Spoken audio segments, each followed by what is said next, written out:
To them, my type 1 diabetes was just another tool to control me. That night, I finally left for good. It started when I talked back after my mother accused me of faking symptoms to avoid chores. My blood sugar was already dangerously high, over 400, but she didn't care. My father just looked at me and said, "Wanna act sick?" Then he locked my insulin in their bedroom safe. "Let's see how sick you really get." It wasn't new. They'd done it before, over missed chores or getting a B instead of an A, withholding insulin for hours until I was shaking and begging. But this time was different. My mother's expression was cold as she said, "3 days will teach you respect." I knew 3 days would kill me.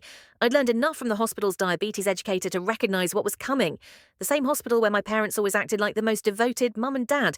Nobody suspected the couple who drove across state lines for a top specialist were slowly torturing their child at home. By midnight, I was vomiting, unable to stand. The stomach cramps warned me that diabetic ketoacidosis was taking hold. I'd been through it before. But this time, I didn't wait for them to decide I'd learned my lesson. I grabbed my glucose meter and the emergency stash of money I'd hidden, $23 I saved by secretly returning cans. I sipped out the window while they sat watching TV. I'd memorised a 4-mile path to the hospital weeks earlier, avoiding bright streets, remembering which houses had dogs. I had to stop every few blocks to vomit or check my blood sugar, but the meter just read high. That meant I was above 600. I finally collapsed through the ER doors around 2 a.m. They saw my medical alert bracelet and rushed me into a room. When asked about my parents, I lied and said they were on their way. An insulin drip was started, and I pretended to sleep. 6 hours later, they moved me to a regular room.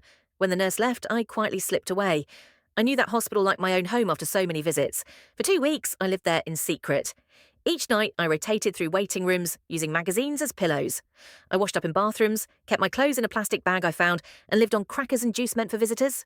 The most important thing? I discovered an unlocked education room with insulin samples and test strips. I monitored my blood sugar constantly and injected tiny doses just to stay alive. Then the missing person report came out. My face appeared on the news alongside a fabricated story. My parents claimed I was mentally unstable and had run away after stealing medication. They called me dangerous and in need of psychiatric help. My mum cried on camera, saying I refused treatment and had attacked them when they tried to help.